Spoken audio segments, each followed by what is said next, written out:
So here we are at the opening screen of TechSmith Relay. And you have a couple of options. You can check out your groups, you can check out your videos, and you can even add videos as you choose. You're limited to TechSmith Relay websites, text views, and then YouTube. I think that is the first major constraint that I see is that it's not easy unless you're playing within the TechSmith ecosystem already.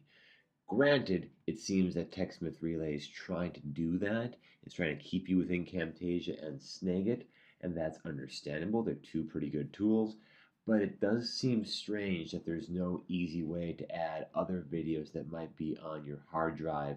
What you have to first do, I would assume, is go and put that video into Camtasia, and then have that Camtasia shoot it off TechSmith Relay, and that extra step doesn't seem to be really necessary. Although the YouTube functionality is pretty good, but again, why not add any video that you can find online?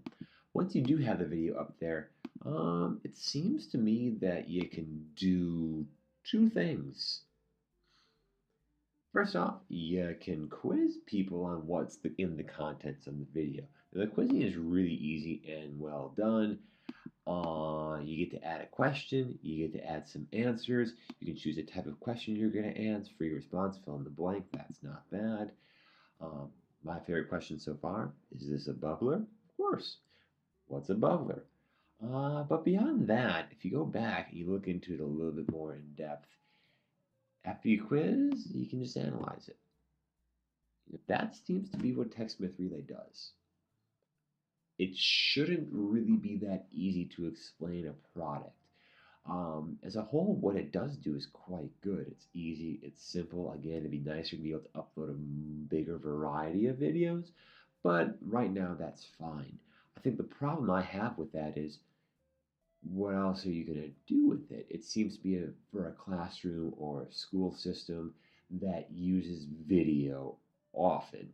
If you use video once a week, twice a week, I can't imagine it being that worthwhile. Especially if you have an option like TED-Ed, where you can upload videos from Crash Course, ask quizzes on it just as easily.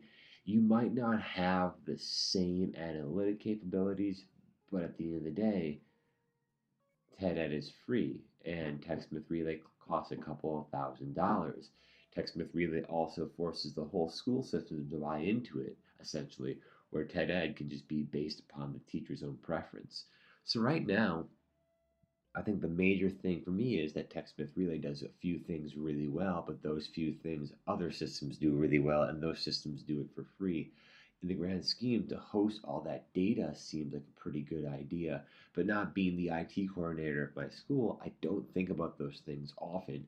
As a teacher, I just want things that are easy, and this is easier for me to use on a day-to-day basis and to convince people to use this within the whole school system.